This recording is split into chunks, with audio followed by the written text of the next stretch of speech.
If I open my CSS folder and we go to style.css, there is something called margins that allow us to add some spacing. So let's imagine within our H1 element, I want to provide some margin left. Now I could add it right here and that would be fine. And you know what? Some developers do prefer that. In my case, I've found that it's not best for me. I prefer to have each property on its own line. It's easier for my eyes to absorb, but you can decide for yourself. Anyhow, so let's say I want to provide some margin left. And let's say we want to do 50, and there is a unit of measurement that's very common for websites, and that's called pixels. You will quickly become acquainted with them, but there are some other options as well, such as percentages and ems.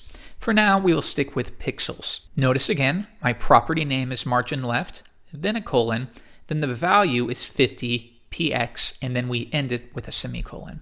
Let's come back and load the page. And now can you see that we've added some spacing? We've added a bit of margin on the left side of the heading 1 tag. But now, if we want some room all around, notice this right here is up against the edge. It sounds like we need to add some to that as well. Let's come back to HTML. And it seems that with the paragraph tag, we should add the same thing. So now I'm going to reference all paragraph elements, and then I'm going to type the exact same thing. Now if we load the page, this one is working, but again, the image element isn't working either. And this is starting to get really sloppy once again. How can we clean this up? Well, there's a couple options. One, we can simply group these together. So notice how the H1 is referencing it and the P is referencing it. We can specify multiple elements by using a comma within our selector.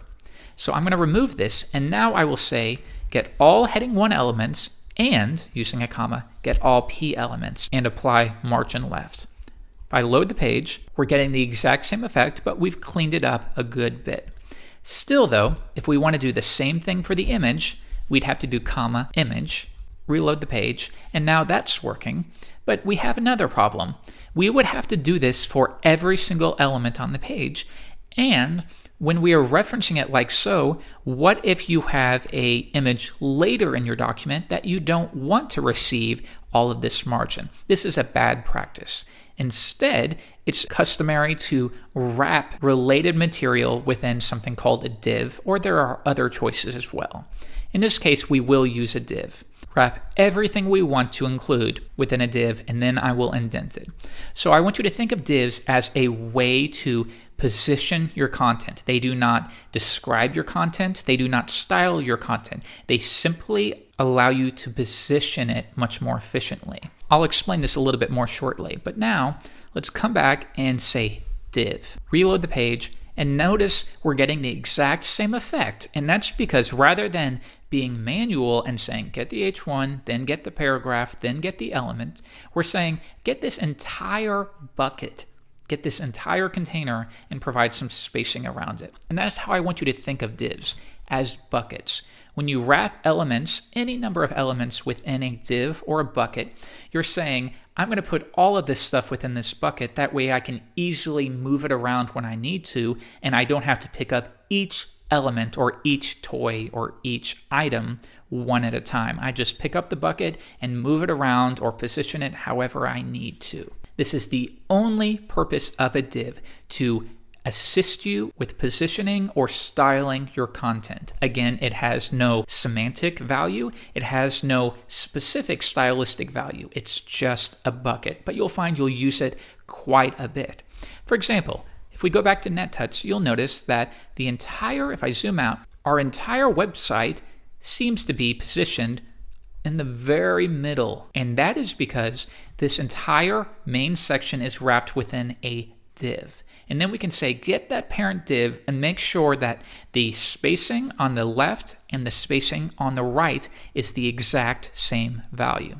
Let's see how we could do that on our project. We have a wrapping div, and now again, I'm going to be very generalized. Remember, when I say this, I'm not saying get just this first div. You are saying select every single div on the page. You'll get to the point where you need to be more specific, but for now, we don't need to. Now, if I set margin to auto, we're telling the browser to automatically determine what the margins should be. Next, I'm going to specify a width for our div. So I'm going to say width of 500 pixels. Now, let's see what that does. If I load the page, notice it moved it to the middle. So this might be a little more understandable if we first add a background color of red. Now, you can see that we've created a bucket or a container that's 500 pixels high. The height, because it has not been explicitly stated here, will be determined by the height of all of the content within the bucket. Now, when we add margin, auto, we are saying, I want you to make the margin left and the margin right of this div identical, the exact same width. And the only way that's possible is if this is perfectly centered on the page. That way, the spacing on the left will be 400 pixels or so, and the spacing on the right will have to be the exact same value. I'll refresh, and now we are getting the same effect, and this is something you'll do quite often when building maybe your first website, is you will create a wrapping container, and then you will center it on the page. So already, we're getting the glimpse of how you would build an actual website. Good job. Once again though, within this div, we had a new section, and we'll give this a heading to My New Section. Remember, you would only wrap this new section within a div if you had a reason to. Just don't do it by default, always adding divs. This is what's known as divitis. Too many divs when you don't need to. We're going to accept that we need it for this case. Well, now watch what happens. Refresh, and now we are styling every div. You can see this more clearly if I were to say text align, get the text and align it to the center. Refresh, notice it's being applied to this as well. So if you want to only reference a parent div, we need a way to identify it, and you'll learn that in the next episode.